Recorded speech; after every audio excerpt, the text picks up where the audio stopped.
let's review for the physics final exam, which will be tomorrow or Wednesday or whenever, I don't know, next time you're in class. So, the physics final, it's about 45 problems, multiple choice. All multiple choice, there are no free response questions on it because we don't got time for that. All right, now, first part of the final, it's going to be all about momentum. So let's talk about momentum. These are the equations you need. Momentum, what's the definition of it? Well, it's mass times velocity. So there'll be a couple questions on that. And then we have impulse here. Force times time is called impulse. Impulse is force times time. And it is equal to the change of momentum of your system. Change of momentum is equal to mass times change of velocity. I'm not going to give you any problems where the mass is changing with time. And then if you have a collision or some kind of problem where there's an explosion or collision, you need to learn to recognize when is momentum conserved. Well, during a collision, when all forces are internal to the system, the momentum is conserved. So look for that. So P initial equals P final. Some of the basic definitions, concepts you need to know. Well, momentum, impulse. Understand what the impulse momentum theorem is. Okay, so look that up, study that. It's expressed in equation form right here, but you need to understand what it means. So study that. And then conservation of momentum. Under what circumstances is momentum conserved? Well, I'll just tell you, it's when there's no net outside force acting on your system. But you need to study that. Here are the quantities that you need to understand and their units and the relationships. Make sure this is Newtons times seconds is typically what we use for impulse. Kilogram meters per second is what we use for change in momentum. But they are equivalent things. If you take a Newton is a kilogram meter per second squared, multiply that by a seconds, you get kilogram meters per second. And I will ask you, there'll be a few multiple choice questions that are on the units of these quantities. So studying the units will be good. So that was the first part we did. The next part was on energy. I know I'll put these up again, but I'm recording this and I don't want it to be a 45-minute recording. So we talked about energy. Now what is energy? Energy is the capacity to make change in the environment. One way to transfer energy, or one way energy manifests itself, is by applying a force and making something move. Applying a force through a displacement, you're doing work. You're transferring. When I throw a ball, I am transferring energy from my arm into the ball through the application of a force. And that's called work. Work is a transfer of energy. And here's the expression for it. Work equals force times displacement times the cosine of the angle between the force and displacement vectors. Okay. Then we have the work energy theorem. Okay. Work energy theorem is expressed by this. If the net work acting on an object is changing the speed of that object, then the work done by that net force will be exactly equal to the change in kinetic energy of that object. That's called the work energy theorem. It's expressed as an equation right here. Make sure you understand that kinetic energy equals 1/2 mv squared. We showed that was, if an object has mass and it's moving, it contains energy. It has energy. It can do, like if you go 1/2 mv squared, well, that's going to give you joules in terms of units, and it's going to, that tells you how much work a moving object could do if you turned all that motion energy into work. All right. Then we had this thing called gravitational potential energy. There's not going to be any elastic potential energy on the final. I'm just going to stick with gravitational potential energy. Gravitational potential energy is the amount of work that gravity can do, that gravity does when you let something fall from a certain height. So if I lift the textbook up, like, the textbook weighs, let's say 10 newtons, and let it fall to the ground. Well, if it falls 2 meters to the ground, gravity is doing work. So it's the amount of work that gravity could do. So the force that gravity applies is mg, and the displacement is how much it falls, which is your height. Now notice that your height can be negative. If you dig a hole and you jump into the bottom of the hole, compared to the ground, you have negative gravitational potential energy. Unlike kinetic energy, it is possible to have negative gravitational potential energy. Then we have stuff called mechanical energy. And by definition, mechanical energy is the sum of an object's kinetic energy and potential energy. In this case, gravitational potential energy. And you will have to use this idea along with this. If gravity is the only force that's doing any work, then gravity is just transferring energy from gravitational potential to kinetic. Or if you throw something up, as it goes up, it slows down. As it gains gravitational potential energy, it loses kinetic. But if you add the kinetic energy at any point and the potential energy at any point, that sum is a constant. Okay, and that's conservation of mechanical energy. There will be a conservation of mechanical energy problem on the test. So look for those, like a roller coaster type problem or something, or a skateboarder at the top of a hill, and they go down the hill. How fast are they going at the bottom of the hill assuming no friction, that sort of thing. We define power. Power is the rate at which energy is transferred or used up, or as the rate at which energy moves from one system into another system. We can define it as being work over time, or mechanical energy transferred over time, or whatever. In fact, in thermodynamics, we can do heat over time. In electricity, we can move electrical energy, per unit time. So in any case, it's joules per second. How many joules are transferred per second? We call those watts. A watt is a joule per second. And here are all the quantities that we use, and the variables we use to describe those quantities, and the units that we're going to measure those quantities in on the final exam. Okay, so that's energy. I'll put this back up in a few minutes. Thermodynamics. Thermodynamics is cool, unless it's hot. All right, so there's this stuff that energy is contained in the way molecules are moving and connected together. We call that internal energy. It can affect change. If you have really, really, really hot water, like boiling hot water, if you stick your hand in it. One time I spilled hot boiling coffee on my thumb, and I got the environment of my thumb was really changed by the thermal energy. Okay, now when that thermal energy is transferred from one system into another system, we call that transfer of thermal energy heating. So heating is to thermodynamics what work is for mechanics. It's a transfer of thermal energy. Now, you can when you transfer energy into or out of a system, you can change its temperature. And, I didn't put that on my quantity chart here. Let's see, temperature. T, and then we'll use degrees Celsius on the final. It could, or in kelvins. I think everything's in degrees Celsius on the final. But in any case, if I change the temperature of something, then I've transferred heat into it. Or if I lower the temperature of something, I've transferred heat out of it. Thermal energy has been transferred out of it. Now, if I vaporize, that's the heat of vaporization. I can vaporize something, turn it liquid into a gas. It takes a transfer of heat, thermal energy to do that. And that's the equation that describes that. And then heat of fusion. There will be a heat of fusion problem on the final. Now, you do not need to write down on your equation list the heats of fusion or vaporization, or in this case, C is the specific heat capacity. You do not have to copy those down. I'm going to provide them to you. Okay? So make sure you don't worry about that. I'll give you what you need to solve the problems.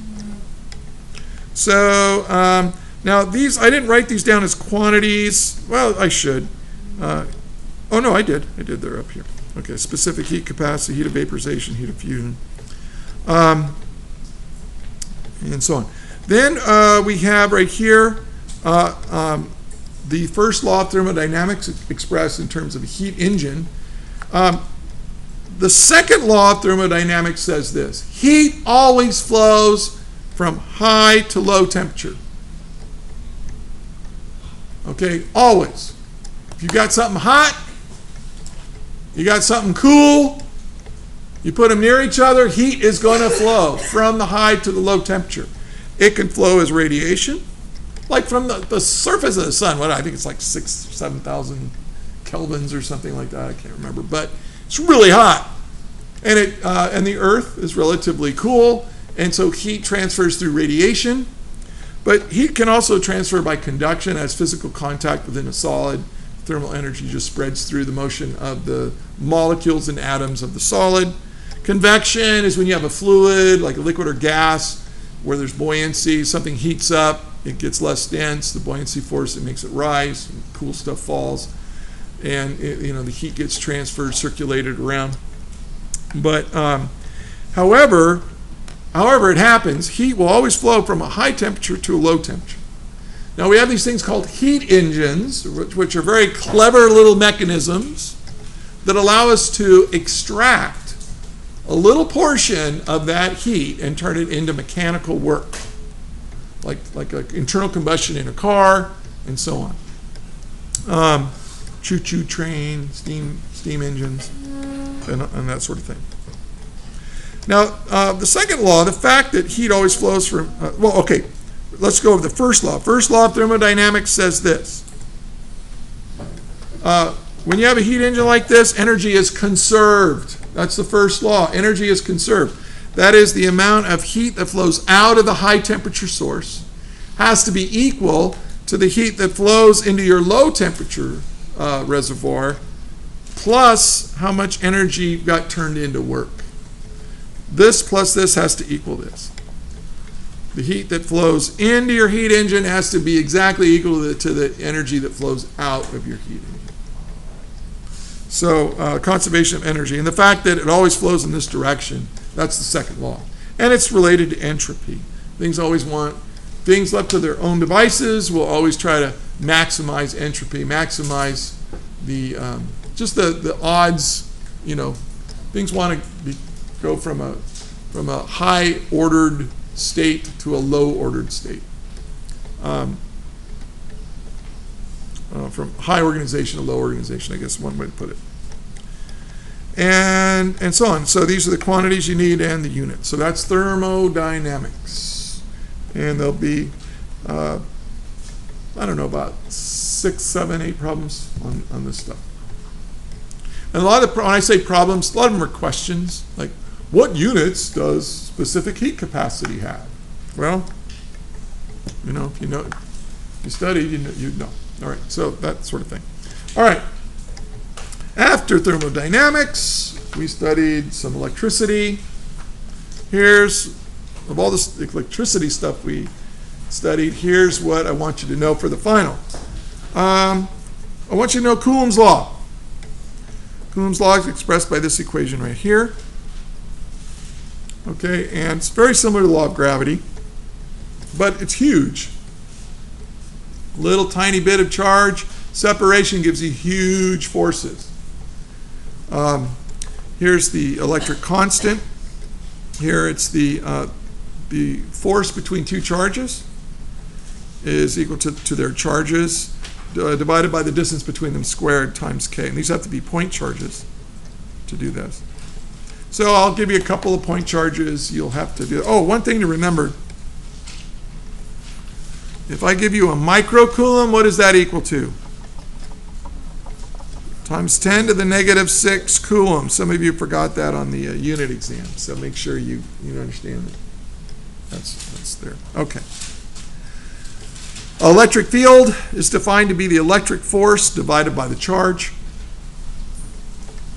And then we've got things like the voltage. What is the change in voltage? Well, one way it's the electric field times the displacement, and there is a negative out there. And I'm just being complete right there. I don't think we really talked about that much. If a charged particle moves along an electric field, it's losing electric potential energy.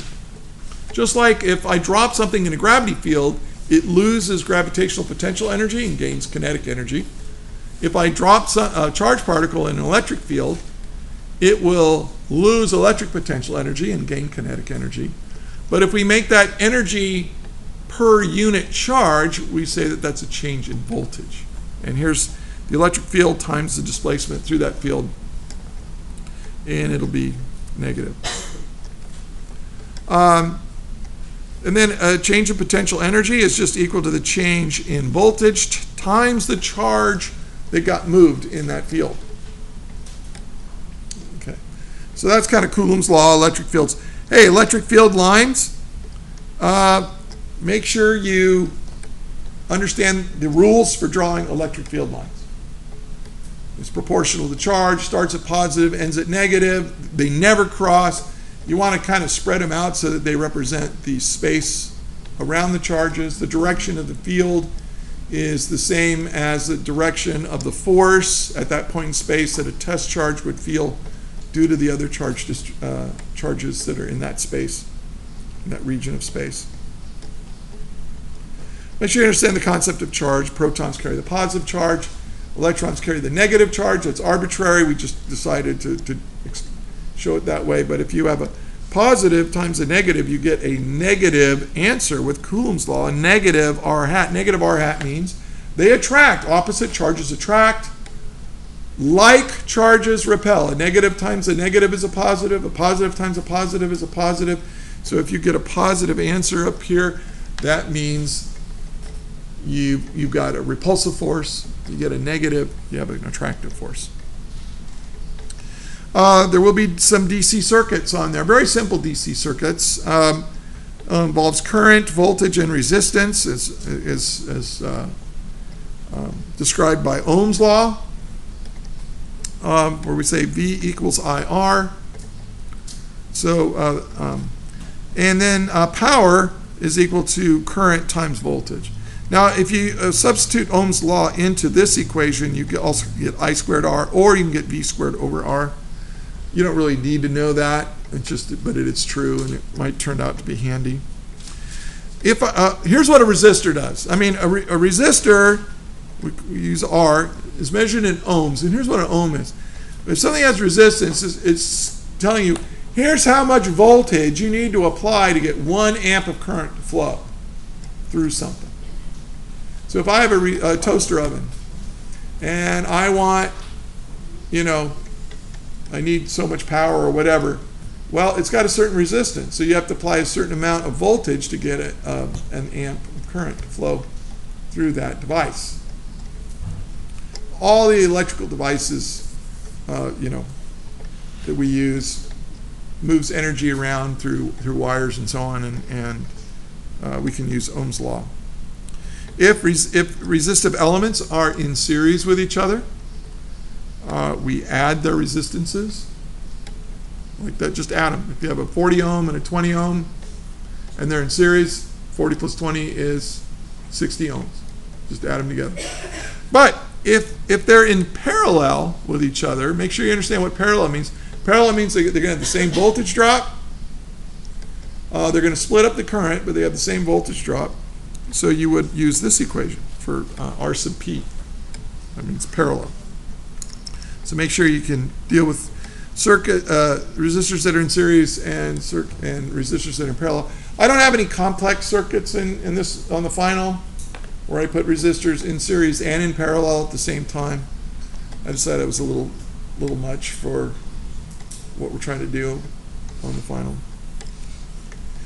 And, so here are all the quantities and variables and units. Make sure you understand the units. I really like the fact that I really would like it if you knew that an ohm was a volt per amp. Just telling you. Know that an ohm is the same thing as a volt per amp. I mean, you can derive that just by looking at the equation. Solve for R. You get V over R, volts. V over I, volts per amp. Well, that's what's going on. Then, after electricity, we did music.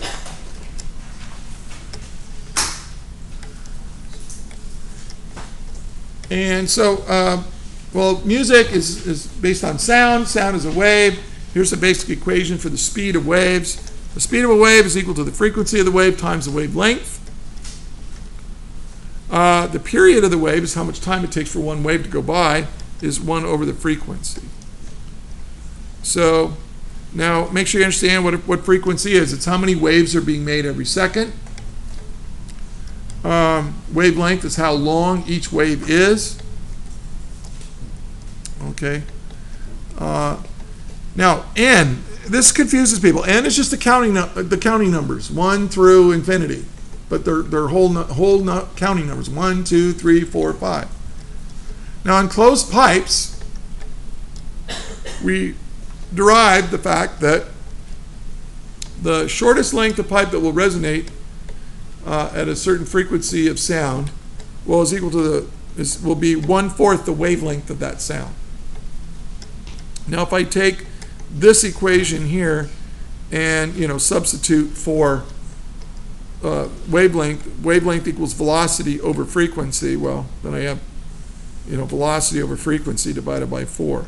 And then we also derive the fact that it's the odd number multiples of that shortest possible length that will also resonate with that tuning fork, or resonates at the different frequencies. So this is the shortest length of closed pipe that will resonate. Remember what we mean by closed pipe. Closed pipe means the bottom is, or one end is closed. I mean, the other end is open, but one end is closed. In an open pipe, both ends are open. Okay, so this equation, if you just plug in n, will give you the different lengths. The first length, the second length, the third length. Just put 1, 2, 3, 4, and so on for n here, and you'll get all the different lengths that will resonate at various wavelengths. Or if you want to express it in terms of frequency, just go speed of sound divided by the frequency of the tuning fork. That'll also give you the different lengths. Now, if you have a fixed length of pipe, you just solve for the frequencies and leave L fixed and just solve it for all the different frequencies that will resonate in that closed pipe. Now, we did the same kind of analysis for an open pipe. An open pipe, it turns out that the length of the pipe that will resonate is equal to half the wavelength of the sound. And so we can have different multiples of that original length will also resonate with a particular frequency. Or if you solve it for frequency, you can get all the different frequencies that will resonate with a different length of open pipe. So these are the open pipe equations. Make sure you really understand, n, what n stands for. Because there are more than one length, there's more than one frequency that can resonate. Now, law of strings is a little bit different. Although, look at the law of strings. Look at the law of strings. It's the same as the law of open pipes, but there is a difference. In a pipe, it's sound that's resonating in the pipe. So the sound, it's the speed of sound is the speed that you plug into this equation. But in here, when you pluck a guitar string, you are sending a transverse wave down the string. And that transverse wave is going to bounce back and forth and reach until it finds the right frequency to resonate. And the different frequencies that will resonate in a string will follow this equation right here. Now here I've drawn what a string will vibrate like at F2. Here I'm showing the nodes and the antinodes. The number of antinodes tells you what frequency it is. Like this right here, you fit one full wavelength. The wavelength is equal to the length of the string. This is F2. I mean, F1 is just when it vibrates back and forth. It's a half a wavelength fits in the string. But here the full wavelength fits in the string. You get 1.5 wavelengths to fit in, 2 wavelengths and 2.5, and so on and so on. We worked some of those out.